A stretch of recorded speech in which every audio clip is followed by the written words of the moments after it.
Eh, kok hujan? Perasaan tadi terik banget. Ini nih krisis iklim.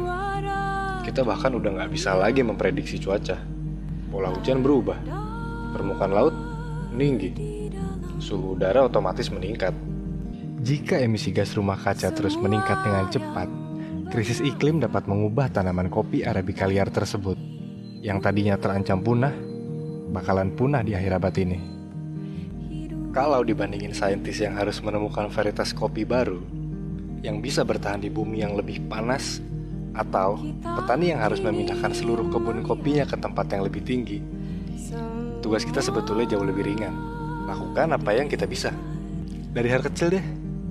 Bisa mulai dari recycle, naik kendaraan umum, back to work, nanam tanaman, mengurangi makan daging, sampai aktif ikut gerakan hijau. Halo, Assalamualaikum warahmatullahi wabarakatuh. Perkenalkan, nama saya Demi Sakuniawati dari kelas 12 Nia 2. Pada kesempatan kali ini, saya akan menjelaskan bab 3 tentang kelestarian lingkungan pada surah Ar-Rum ayat 41-42. Pertama-tama, saya akan membacakan surahnya dan beserta artinya.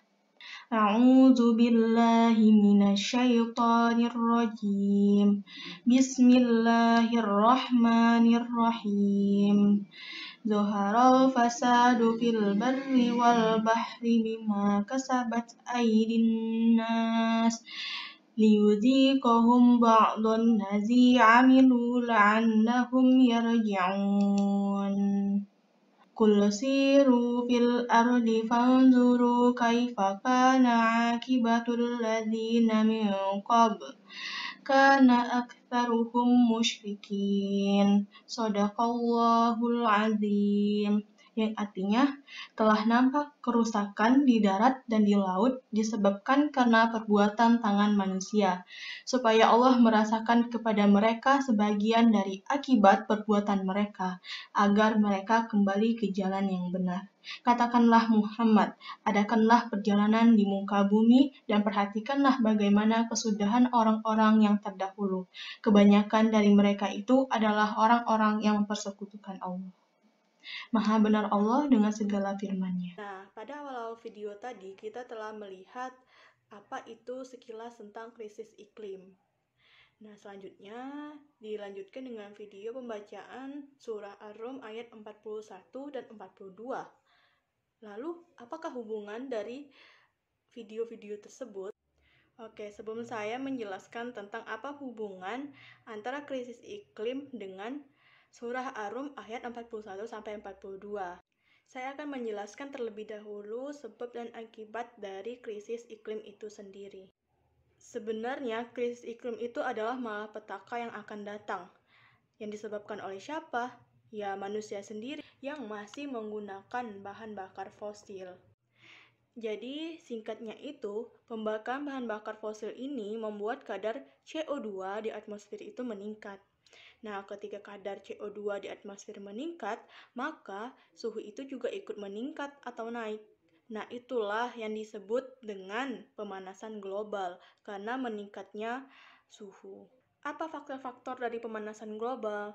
Yang pertama adalah gas rumah kaca. Yang kedua adalah rusaknya kelestarian hutan dengan pembakaran hutan pada lahan gambut.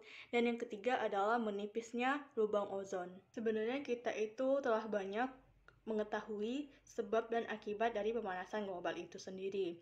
Nah, salah satunya yaitu mencairnya gunung es di kutub, meningkatnya suhu lautan, kekeringan yang berkepanjangan, dan menyebabkan wabah penyakit yang berbahaya, banjir besar, dan bisa terjadi gelombang badai yang sangat besar. Nah, siapa yang terkena dampak yang paling besar? Yaitu negara pesisir pantai, negara kepulauan, dan negara yang kurang berkembang. Nah, Indonesia itu adalah negara kepulauan. Bagaimana dengan negara kita? Apakah negara kita telah merasakan dampaknya? Ya, negara kita telah merasakan dampaknya. Mari kita saksikan video berikut. Ku lihat ibu pertiwi sedang bersusah hati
Nah, sekarang kita telah memasuki tahap hubungan antara surah Ar-Rum ayat 41-42 dengan krisis iklim yang terjadi di seluruh dunia, terutama di Indonesia.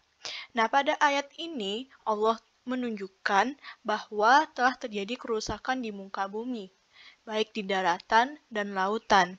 Kejadian-kejadian alam itu membuat ketidakseimbangan alam seperti perubahan musim, cuaca yang ekstrim, kemarau yang berkepanjangan yang menyengsarakan manusia. Allah juga menjelaskan kepada manusia bahwa kerusakan yang terjadi di muka bumi adalah karena perilaku manusia sendiri, baik disebabkan perilaku maksiat ataupun kesalahan pengolahan bumi.